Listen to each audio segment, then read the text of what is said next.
Welcome, everyone. I'm so glad you're able to join us today. I have the honor and privilege of introducing you to Gissele and David Taraba. Welcome. Hi, Barbara. Thanks for having us.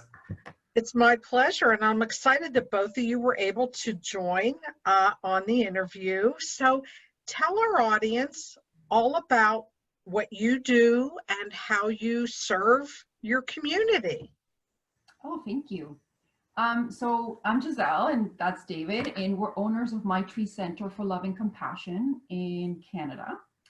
And what we basically offer are classes on loving ourselves and being more loving and compassionate towards ourselves and others. We also work with organizations in helping them become more compassionate and loving. Because there's so many people right now suffering at work. And we also are looking to expand our services to include young children and teens, because there's a lot of suffering within the teen community. And so we're looking to help them inspire and step up into their own power. Yeah, they're the future. That's right. And we see a lot of activism within the young children and the youth, and they're really, really interested in kind of really learning more about loving and accepting themselves. So. Yeah, and that's. Oh, sorry. Go ahead. No, please, David, go ahead. Just to add, we kind of are of the perception that children and the younger generations come with a lot of the, I guess, tools that our generation are seeking to awaken to. So they're there. They're just not necessarily acknowledging or are aware of what they possess. So like that's, I think, very tapping into that market is a very useful thing for all of humanity as a collective. Yeah, for sure. Absolutely. You know, I believe that children, when they're born, they're so pure, and the things that affect their filters are the experiences they're receiving from their environment while they, during the first 7 years of their life. And unfortunately, there's some very negative experiences they have. Yeah. But there are also beautiful and uplifting experiences that children can have. And I guess my own personal experience with that is I know the unfortunate damage that my own behavior, of how it affected my children and how my late husband's behavior affected our children. But yet I now have a granddaughter who's 8 months old, almost 9 months, and she is such a beautiful, strong, her personality showing up, and she's so joyful and so forth. And, even during COVID, when basically she and her parents are stuck in the house all the time, my daughter and son-in-law are really creating a very healthy, wholesome environment and encouraging her growth and understanding of things, and just seeing how she develops is so magnanimous. There's no other word for it. And although I don't live in the same place, thank God we have video chat, and to experience her regularly is so rewarding to me. And, I used to own a child care center, so I saw how things negatively impacted children, how children's behavior is, and how children will act out either positively or negatively in order to get the attention that they're actually seeking. And they don't care if it's negative, they just need the attention. They need to know that they're noticed. Yeah. And then looking at the growing up and, being in school environments and other group environments for children, when they're a little different and people are uncomfortable with differences, because they don't understand it, etc., then bullying can occur versus acceptance and love. It's disheartening, but yet I know that children can be taught to love and have acceptance and support each other in positive ways rather than allowing the bullying to continue. So I do hope that the work that you want to do with children is, I know it will be uplifting, and I hope that it does elevate the youth into a more positive, accepting, and more responsible behavior for the future of our world, because Sure. that's so important. Well, just to your point, we really feel that a lot of the youth, well, I think all of people coming into to the earth now have a different skill set than past generations. So, for example, like to your point, we learn and we are given programming from our parents, from our grandparents and our teachers and ministers and all that kind of whoever is important to you at the time, and that gets passed on to children, especially at that young age, up to 5 or 7, where we're just sponges. We're just building a database to what we're going to run on. But the difference is youth now have a lot of their own identities in there and a lot of the skills in there ready to be used to service others. So it's where I think there's the disconnect is that the parents don't. So we're still trying to program them in the ways we learned. However, they want something different, and we're just trying to, like other people, give an outlet and give an opportunity to share and kind of bring that out. And we haven't been really taught to unconditionally love ourselves or unconditionally love one another. We don't really understand what love is. Yeah. We think love is with conditions. I love you as long as you love me, Barbara, and as long as I get something, because I tend to derive all of my self-worth and my love from you. Instead of understanding that, like David mentioned, I'm the acorn. Inside that acorn is already a beautiful, majestic tree. And I just have to allow it to come out. And how do we love others from the overflow instead of needing to take energy from them and needing them to love us, and therefore then we'll love them back. And so that's what we're really hoping to do. That's the kind of work we do in terms of helping people. Everything that you want or are looking for is already within you. Mm-hmm. You just need to enable that to come out and step into it and love others and yourself from that overflow. Yeah, well, that's our goal. Mm-hmm. Yeah, exactly.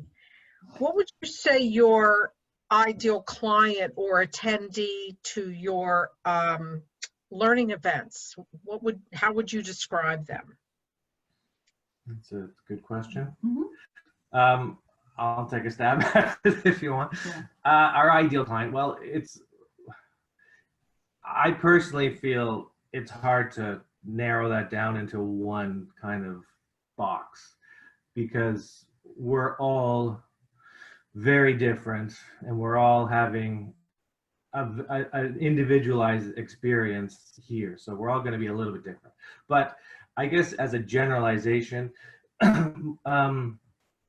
somebody who is open and looking to increase their level of conscious awareness through developing a nurturing relationship with themselves. So because a lot of our material is dealing with compassion, right? It's compassion for yourself and living through that, and that allows you to have compassion for others, and this whole self-love concept, understanding what it actually is. So the ideal person is somebody who's asking those questions within themselves and is at a place in their life where they're looking to find some answers and maybe some clarity. Now, it could be an individual, but also it's like Gisele was speaking to, we want to touch organizations also, because there's millions of people who are seemingly trapped in the wheel of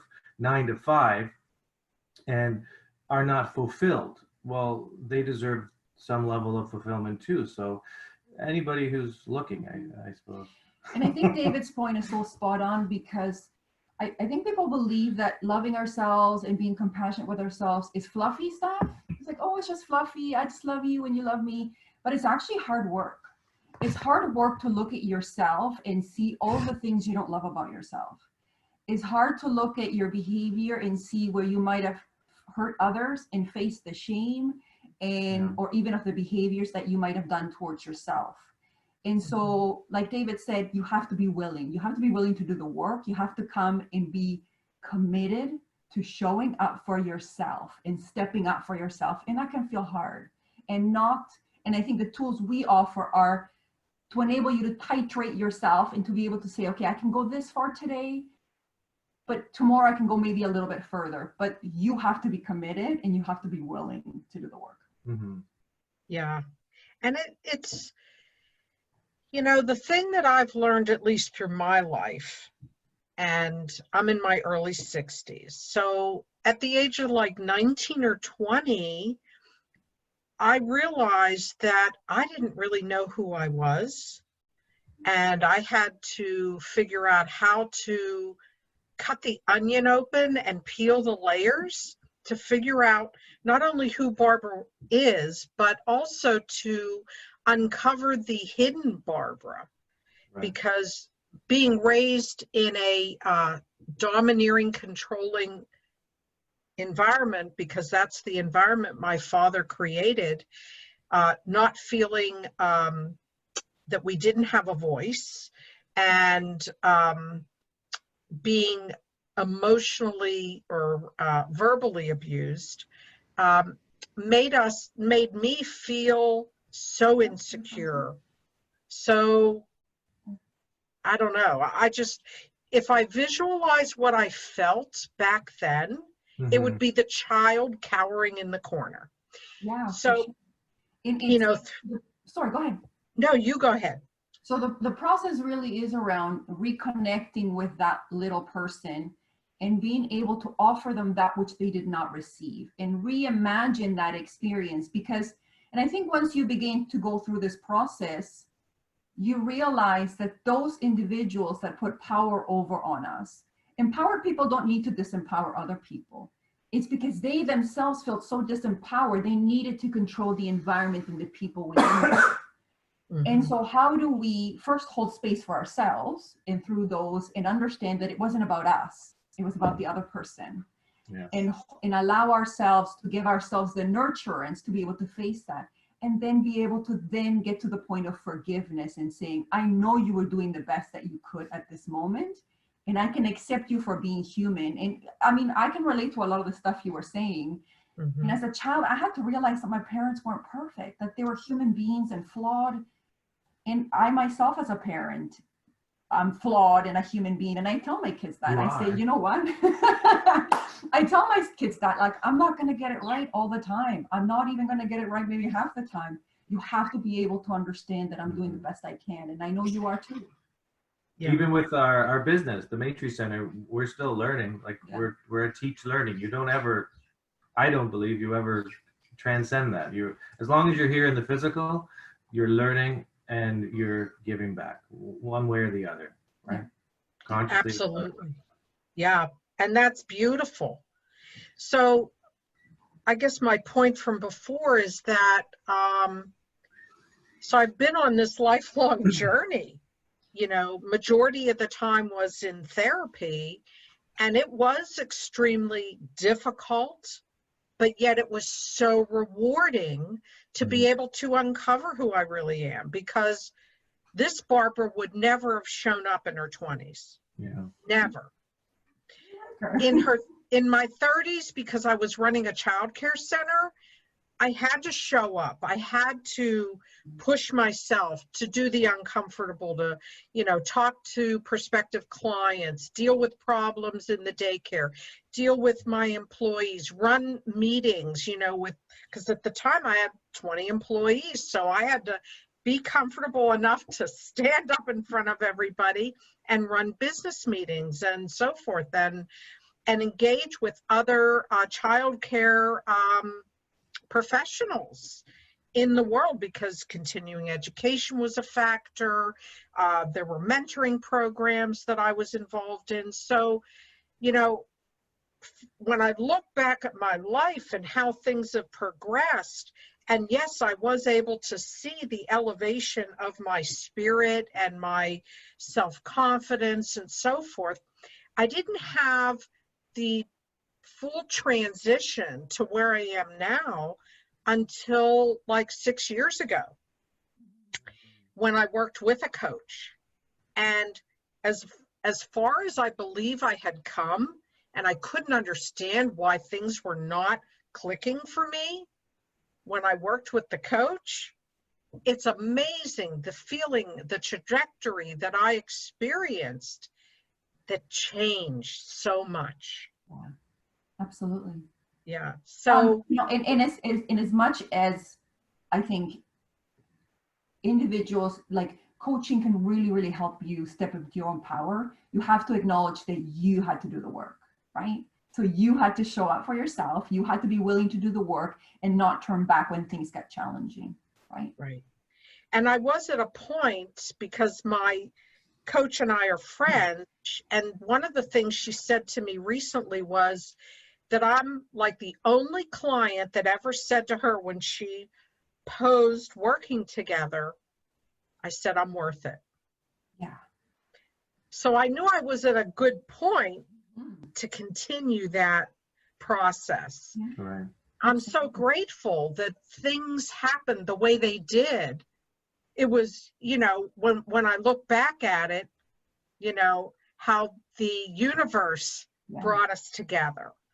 And it's a way of helping you kind of, you know, meet the right people. We don't always kind of we always can choose, right? Like, so you can choose to follow with that coach, you can choose to follow the direction, but the universe has a way of kind of like getting us there. And sometimes the universe also has to give us a big, you know, like sometimes when we face illness or we face a job loss and so on, it's the universe way of saying, time to change.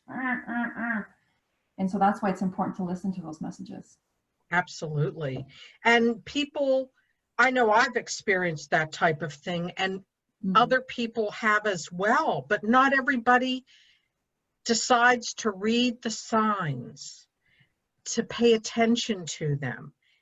Do you teach people how to like look at those things, and like, do people come back to you? How would you discuss that with someone? Yeah. Well, we're offering classes with like that's all part of spirituality, right? Like on your journey to spiritual awareness. So yeah, we have classes where we delve into that on a introductory level, and then it just goes deeper and deeper from there, because ultimately, in a nutshell, very rudimentary, we all live in the physical world, but we're not taught, and we haven't been taught, and it's been a very held secret, that the physical world is a reflection of our inner world, right? So what you experience, or anybody experiences, is derived purely from themselves, and that is hugely influential in understanding and affecting change in one's life. So like to what you experienced with your coach, that allowed you an awakening and awareness of the inner world, of being ready, right? And being at a place where you can step into another level of your own consciousness. So yeah, we're definitely, that's an aspect of it. It's easy, but there's a lot to give, right? So we are developing as we roll with it. And all of our classes have elements of mindfulness in it. Like we also, mindfulness is actually a huge component of it, because you can't do compassion and love for yourself if you're not mindful. You have to be present, right? And you can't listen to that inner voice if you're too busy talking, or if you're too distracted. And right now we live in such a distractible world. We have phones and we're constantly in social media, and I'm guilty of that. And so in order for us to hear the voice inside of ourselves, we have to get really quiet. We have to get really present. And then we have to trust the guidance that is given, and that it's not given from our head saying, this is the most rational thing to do, blah, blah, blah. And instead of saying, this is what my heart feels is the right thing, and this is the guidance I'm receiving, and I'm going to move forward, even if it doesn't make sense in my head. And it's a skill. It's a skill in the sense that, because we have not been taught this, like David was saying, everything's about the physical, everything's about, seeing is believing. But the truth of the matter is, believing is seeing. If I can't dream it, then I can't see it. And if I can't see it, I can't believe it.